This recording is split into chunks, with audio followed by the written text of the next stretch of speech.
Hi, this is Dave from Hawaii and South Shore. I'm here with, well, I'm not here with Ben Skinner. I'm in Hawaii, and he's in, where are you at, Ben? I'm in England. Yeah, it's pretty cold here, but yeah, not quite Hawaii temperatures, but we've had some good surf, so it's been good. You guys, I've seen some videos. You've been getting some pretty good surf, huh? Yeah, we this time of year we get a lot of good waves. We're quite lucky. The coast is kind of loads of different angles and shapes in the coast, so we get a lot of sheltered spots. So when there's big swell and lots of storm, we actually can surf pretty much anywhere. So it's good. So we got the first batch of cherry pickers probably about 2 weeks ago, and man, as soon as I seen that, I was like, these boards are going to sell. I mean, we got them in. I think we got 4, and they're gone like in 2 days. Everybody that walked in, they're like, "Wow!" Yeah, if you can tell me about how you came up with the board, why you decided to make that board, and what the design concept and how many different models you did, and what you guys were looking for to achieve on the board. Yeah, so it's been a huge journey, to be honest, David, this board. It's been an amazing journey for me. I've learned a lot about myself as a shaper and as a surfer as well. So it's been, it's definitely taken me on my biggest surfing journey so far. Any surfboard has ever taken me, it's definitely the one. The board itself, I mean, we've been working on traditional boards for a while, and I had a board I made probably 4 years ago that I took to New York last year and surfed in the WSL event there. Obviously, the competitive longboarding really flipped on its head last year and went from performance longboarding to very traditional. So it was definitely a time for me as a surfer to adapt to that, coming from that sort of performance generation. Which I love to do and still love to do that. But it's to take on and sort of adapt as a surfer and a shaper, and try and sort of stay at the top of competitive longboarding. So that's really was the drive behind it. And I'd already had this traditional Noserider I'd been working on for 4 years before, that I rode that year in New York, and it went amazing. But there was things I wanted to change, and I knew right there and then that now is the time to focus on this type of board. It's what I need to do for myself as a surfer, and as the longboard market is concerned, it's where it's going. So I put a lot of time and effort in. We made probably 3 or 4 different boards before we kind of came to the actual cherry picker. And yeah, learned a lot of things along the way by almost making. I really wanted to make a traditional board that you could get the lift and stability on the nose that you get from a real big wide-tailed Noserider, but also have some more control on the tail and be able to push a bit harder through my turns. Obviously, with a wider tail, that's a bit more difficult to do. So the concept of blending that single concave in the bottom of the tail is all about control through turning, really. And the flip in the deck on the top side of the rocker is all about sort of lift and speed adjustment when you're actually nose riding. It acts a bit like a spoiler on a car, where it creates some downforce on the tail. But obviously, we don't have spoilers on the front, so what happens is you generate a lot of lift on the nose when the tail is engaged in the pocket of the wave. And I find that the ramp on the deck is controlling my speed a lot more and giving me the opportunity to nose ride for much longer. When I'm in those hang 10 positions, I can actually, the board stays at the right speed the whole way through the section, and for as long as that section will go. So that's what's been the most exciting bit for me, is the extension of the nose rides that I can achieve on this board.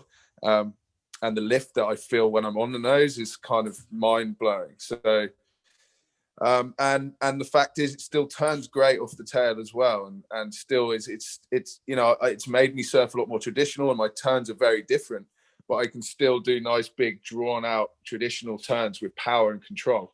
So without missing out the flow. Yeah, I'm super excited about it. It's definitely I have one here. I can kind of, you know, it's definitely kind of a lot of people look at it and it's quite alien looking, really, with the concave through the bottom of the tail. This ramp on the top that you can see here from the side. Wide flip-tailed Noserider, but with hidden elements that definitely change its feeling on the tail, and without sort of compromising that lift on the nose. In fact, gaining more from that too. So it got cut off a little bit. Can you show the side view? So this is a Thunderbolt one. So from the tail, it kind of flips up like a foil on a car. You said, yeah. Yeah, like a, you know, spoiler type effect. And effectively, you know, when you're nose riding, all the water is flowing off the tail of your board.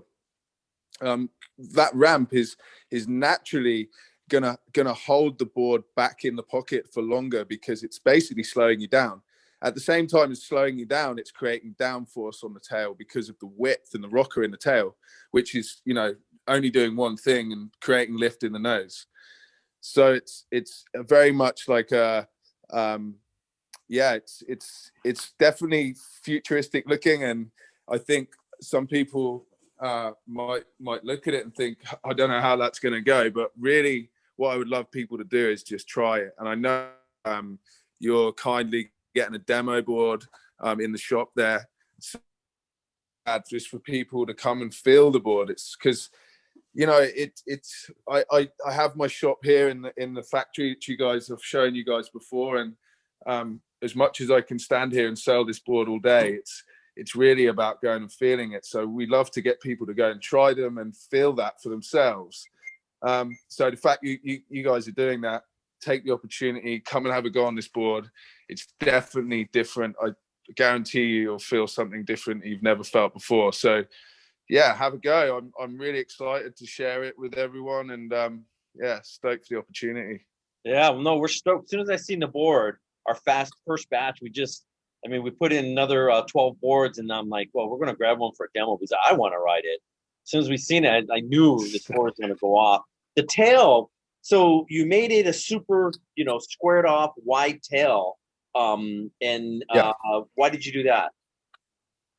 So the theory really behind having a flip tail board, and a lot of the other boards that I have seen, the flip tail wide tail nose riders, the bottom rocker flips up with the deck, you know, so they come out real thin. But what happens is you get so much, let me just flip the camera, you get so much rocker through the bottom of the board if you were to follow that rocker line to the top. Mm-hmm. So what I wanted to do is keep the rocker line through the bottom kind of more normal than what the deck is. So really the only way to do that was to chop that off.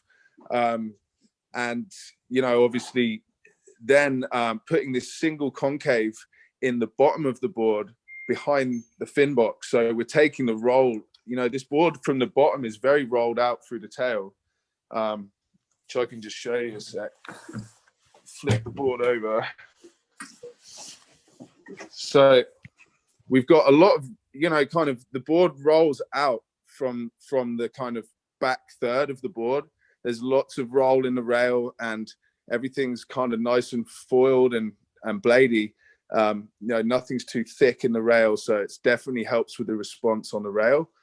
And then we've taken the roll from behind the fin box out in, which I'm finding, you know, creates a little bit more suction when you're nose riding, and creates even more lift on the nose, but mainly gives you that control off the tail as well. So it's yeah, it's super different, and but really exciting, and a new feeling that, you know, I can't wait to share with everyone. Yeah, I've never seen a board that has that much concave. It's like a big concave right past the fin box, and it's just like dips like this, and I was tripping out on that, and I thought that was pretty cool. Yeah, thanks, mate. Yeah. the fin box, it has that deep concave, and when we first saw it, we're just like, wow, this is pretty trippy looking, and I think it's going to be fun. So from the beginning of from the front of the board, you have a big concave that runs almost about center of the board. Yes, it almost to sort of two-thirds pretty much. And it's the back third of the board that really rolls out, and everything sort of from this point forwards rolls out this way. Yeah.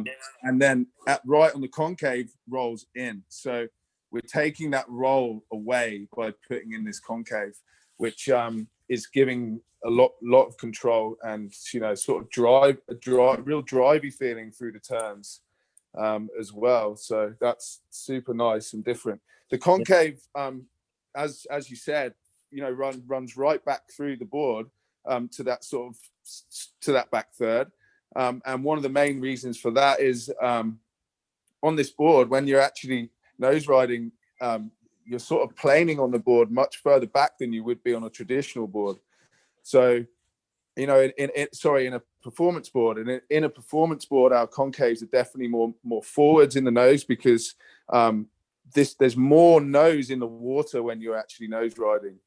But on these flip tail boards, when you get the lift from the nose, you're actually planing more from the center of your board. So that's why we've tried to increase the concave through the center of the board, not concentrating so much on this part, because we're actually this bit's out the water and we're planing back here. Right on. And then it's in the Thunderbolt silver, but it's not super heavy like other silver boards. It's a little bit lighter, and I noticed it has tons of flex. Yeah, so just you know, every time, you know, when we make these boards, and, you know, I put so much effort in making custom boards here in our factory, and all the R&D that we did into the model, and it's always, you know, you always worry, how's it going to feel in Thunderbolt, and every time it blows my mind. And this board in particular, you know, Adam Griffiths, who's, you know, been third in the world and one of the best sort of world longboarders, is luckily in my town, lives with me, lives where we are from, and is one of my good friends, and I'm lucky enough for him to be riding the board as well. And Jack Entwistle in Australia as well, and he'd been riding a PU board, both of them have switched on to the Thunderbolt version. But all of us feel the same thing. We're getting more lift out the Thunderbolt board and turns better. So, you know, that's quite an amazing thing to already be in love with a board, and then to have a version of it made in Thunderbolt that feels even better. So, yeah, it's pretty stoked, you know. Yeah, it's like, yeah, man, having a good board, and all of a sudden you put Thunderbolt on it, and it's even better. Yes, yeah. It's like, wow, like, and you know, we're going to continue, you know, playing with the constructions as we always do, and Yusan and our whole team will always continue moving forwards and trying to make better equipment and better constructions. And I'm sure we'll develop different things for this style of board, and maybe slightly different weight patterns and flex patterns, and yeah, it's pretty exciting. Right on. Hey, thank you very much for your time, man. David, it's a pleasure. And, you know, congratulations, you guys, on your 25th anniversary. Thank you. I mean, what an achievement. And, you know, you guys are absolutely crushing it as well. And, you know, I know that the reason you do that is because you're all such nice guys, and you know, you really are genuine. So that's why people love you and keep coming back and buying boards. So it's pretty, that's why it's really special. You guys are supporting us too. It means a lot to us. Right on. Hey, have a nice evening. Thank you very much. Yeah, David. Take care. Say hello to everyone. All right. Aloha. Aloha. Woo.